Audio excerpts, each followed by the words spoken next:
Karen Elmore transitioned from successful business analyst to successful entrepreneur and small business owner when a storage company from whom she had been renting storage space lost its lease and decided to cease doing business in her area. Seizing the opportunity, Karen quickly renegotiated a lease on a portion of the old facility in Glendale, California. The prior storage company was unwilling to settle for less than 100% of the facility and leased 2 other small facilities in nearby Burbank.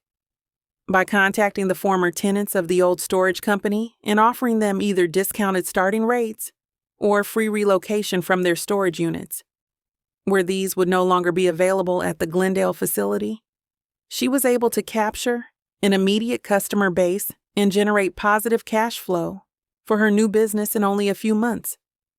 This rapid success encouraged her bankers to lend her additional capital to open an additional facility in nearby North Hollywood, California.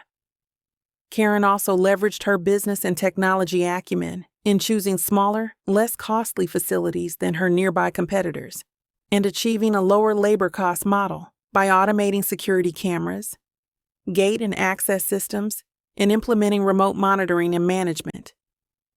Consequently, she can run all current Elmore Self-Store sites using fewer employees full-time at any one site.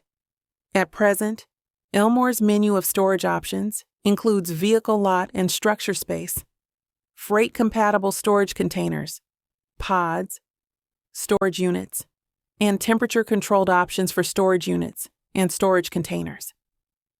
Elmore's Self-Store also generates additional revenue from services including transferring containers to and from freight and shipping companies, such as when a customer is moving to a new home in a distant area, in-house freight moving containers to and from client homes and businesses in the local service area, trailering boats, RVs, and other vehicles to and from sites within the local service area, and dumpster rental within the Elmore locations when clients need to discard some of the materials they have previously been storing.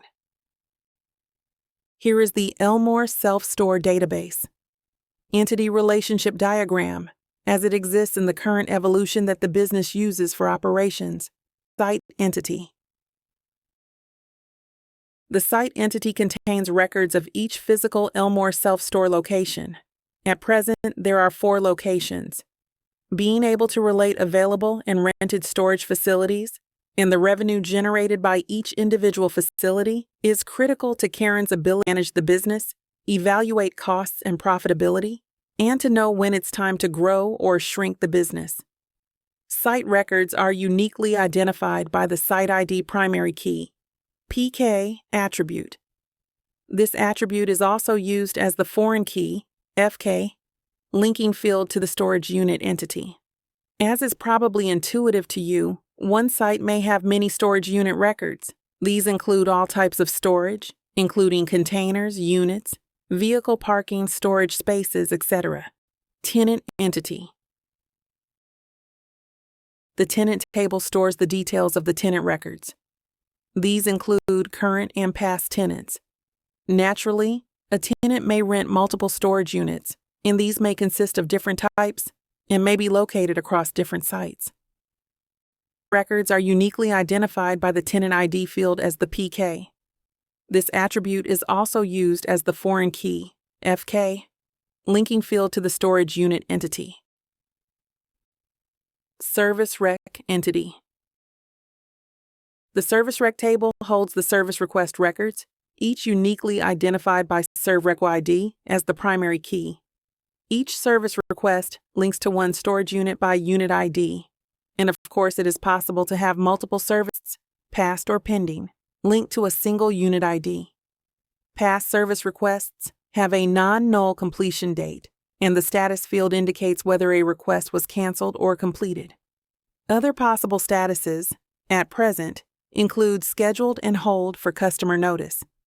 Each service request is categorized, and the category ID is a foreign key to the CIS-107 entity, which stores the text description defining each service category ID.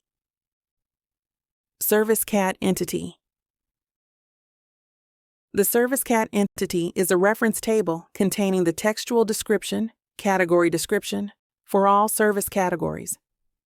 Records may be added to this table to define additional services the business may elect to offer. Service Unit Entity.